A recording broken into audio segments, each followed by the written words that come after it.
Yeah, 'cause this one does look pretty like it, oh, you can tell right here. You see how this thing looks so closed right there. Fuck, it's still hot. That spring is really compressed in there. Yeah. And then I saw this too, like this little nicks. Wonder what that could be from. No idea, but you want to explain to the viewers what the issue you were having? So pretty much what I was having is at idle, my car was running really rough, and then after like 2-3 minutes driving it, throw P18 code, and then it just car would feel terrible. Like even it wouldn't even go under boost or anything. It's just really hesitating and stalling at freaking a red light.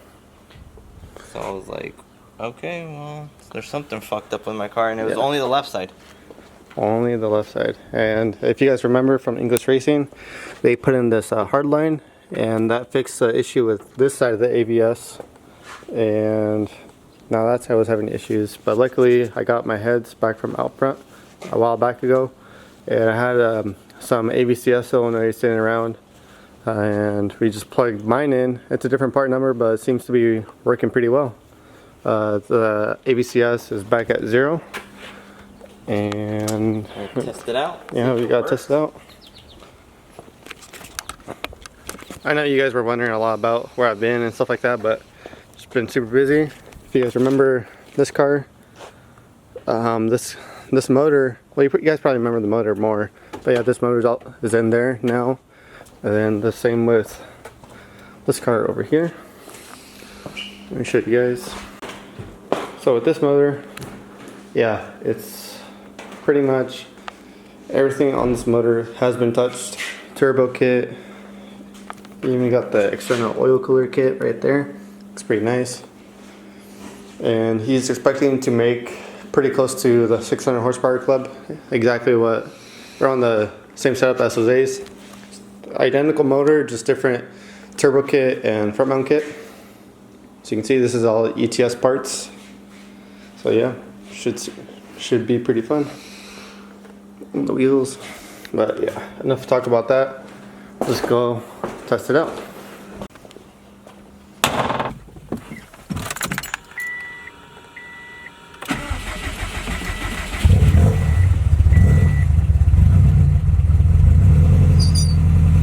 So we just reset the ECU to clear the check engine light code. So the first initial startup is always going to be a little bit rough, but after that the car should learn itself again. And his AVCS is at the bottom. Is there 2 bottom right? They're at 0, so that's perfect. That's exactly what we want. And let's see how it will drive.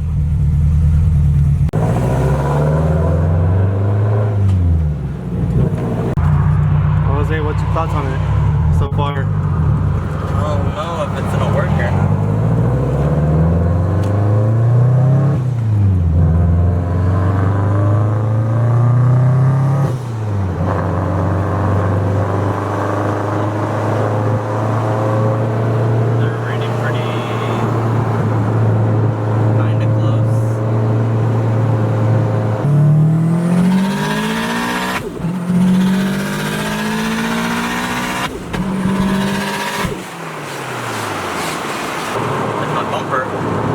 Bumper. Yeah. Is it on the floor? I think so.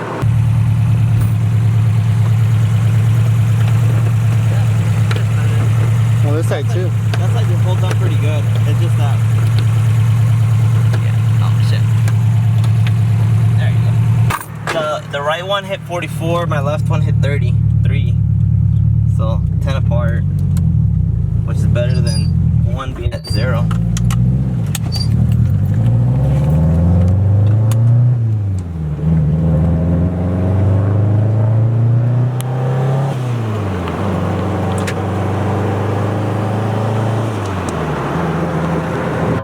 So these are my ones that came off my car.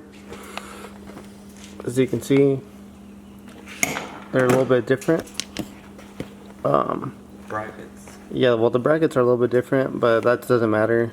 It seems like it functions the same, but like we were saying earlier, this looks like this spring is all the way up here, and his is like slightly down. Or it might be all the way down there, I don't know. But it just looks a little bit different. So that's why we're swapping them out. And the left and right side, they're universal, so it doesn't really matter. Alright, now we just put in both the sensors in there.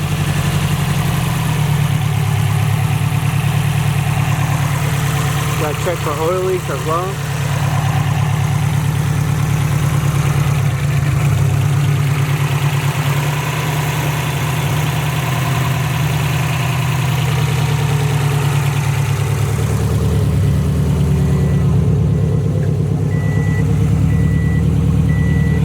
And both at 0, so that's good. Yeah. Stupid screws.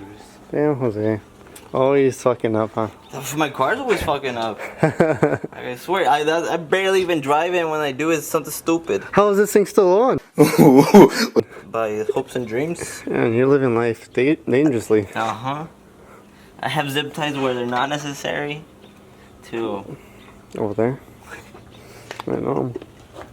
And then watch next week, you're gonna be like, hey, my car isn't boosting. I have a vacuum leak somewhere. I know it's not from here. Oh, so there's a little update on that. Well, the viewers probably are curious to know how's the experience on pump gas. Are you? I'm bored. You're already bored of it? I'm already bored. I'm already looking at upgrading those fuel lines to get more power. So when are we gonna pull the motor out? I don't know. Maybe in the fall again. Do over winter build again. Yeah. That's gonna have to be dropping that fuel tank though. Well, I only dropped the fuel tank on mine just because I wanted to run the lines underneath. I honestly think that's like the neatest and the best way to do it though. Yeah, because in all reality, you're not be able to run dash 8s anywhere through these panels. Like, I mean, you can, but they're gonna be visible. Yeah, exactly. Because those panels are too thin. Mm-hmm. Just in the fittings alone. That's just dash 8. That's a dash 6. At the dash 8, it will flow a lot more fuel. So I don't know. See, if you're down, I'm down. I already know. I've done it before, so I know what I'm getting myself into. We just have to drop it literally the whole rear end. Literally. Yeah. Damn. Yeah, we'll do that. We'll get the bolts real quick, because I believe the bolts, they're like somewhere. You go somewhere in there. So yeah, we'll definitely do that to make your diff happy, because I can hear that diff crying every time you shift. And my shitty shifts don't help. Yeah, exactly. So yeah, let me do that. So should I reverse the car? Probably, yeah. Probably needs to. I'll get the bolts. So right now we're gonna go ahead and grab the diff.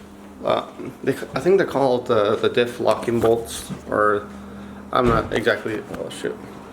I'm not exactly too sure what it's called. I'll look it up right now. But basically what it is, it holds the rear subframe in place. That way when you're shifting, the diff isn't bouncing around everywhere. And now thinking about it, I probably shouldn't be wearing a white shirt working on cars. So let me change that. So this is what they look like. They're the kartboy bolts. It's an Allen head. I think it's a 10 mil. But yeah, that's what they look like. And the shirt I'm gonna use for today is this one. What's up, dog? So first things first, to install these, you can jack it up and secure it on jack stands. Well, you have hell of room for an oil cooler. What are you talking about? I know I do. We just never put one in. But my car already has fucking 6 quarts of oil. If I put an oil cooler, it'd be like 7. Nah, it only adds 0.6 quarts. 0.6. So yeah, like 7. Nah, you don't round up. You only round up when you're talking about your pee-pee size. Alright, I'm getting my car jacked up right now. I have no idea where Damien is. Alright, here's something. Damien, what are you doing over there? Oh, didn't you know? It's Modelo time. Oh damn, Modelo time. It's like getting a little hot out here. So. Yeah. So, gotta cool down. You gotta cool down a little bit. You don't want to overheat, you know? You don't want to pop a head gasket, so Modelo time. Modelo time it is. Alright, there we go. Alright, so what you're gonna need, obviously the bolts, a ratchet, extension, and I think this is a 10. And you're also gonna need a Modelo, but mine's kind of out of reach right now, so I don't know how I'm gonna do this without the Modelo, but let's essentially. It's in between these two lateral links, I think they're called. And just all the way up. That's right here. Sorry about the poor lighting. We're outside. So. And just start threading it in. Alright, so we got that first one done. We were kind of struggling a little bit just because of all the road grime and like this. Mainly it's just like this shoulder or spacer thing that aligns the bolt so it's dead center. So we're having a little bit of troubles just because of all the road grime that's underneath. So what I did, I put some grease on there. I also put a little bit of grease on the threads, that way it'll be a little bit easier to get started, and hopefully this method will work out a little bit better for us. So now we're gonna get started on the other side, and after we do that, take it out for a little test drive and see how it compares. And as you see in the other, well, earlier in this video you saw him do a pull, and you probably hear the diff in there, so you can definitely compare the two. So let's get this bolt in there. Okay, so as you can tell, that gold bolt is a new bolt compared to those trashy ones right there. So yeah, we did that on both sides, as you can see, and that should definitely secure the rear subframe more along with the diff. But at the end of the day, we still need to do the diff bushings that go right here. So right now we're just gonna see if that fixes it. If it did fix it, then good. If it didn't, then I guess down the road we will have to do those diff bushings. So now I get these things off. Go ahead and drop it out in the car. And Jose was just saying that he barely clocked over 1,000 miles on this build, and he was just mentioning to me that there's no oil leaks of any kind, so that's really good. That means that this motor is really well put together. So you can see everything's bone dry. So that's really good. Alright, so we're in the car now. Go ahead and test out, see if those locking bolts, I still forget the name of them, but they're supposed to help out with the diff bouncing around.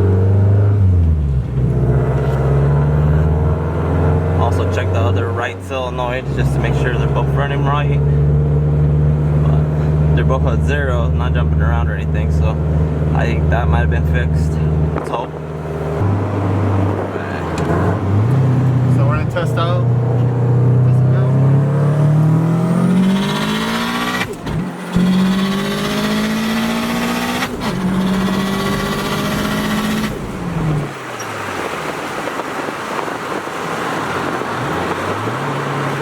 Well, definitely helped out a lot. For sure, you can tell already. You don't hear that clunk in between shifts. Oh, I didn't even bust out the driver mod. What are you talking about? So that for sure helped out a lot. So it's a good mod for everyone to do. Yeah, it's pretty cheap too. I'll put a link of it in the description down below if you guys are ever interested in doing that. But yeah, it's a really cheap mod, pretty inexpensive to do. Basic tools, so why not?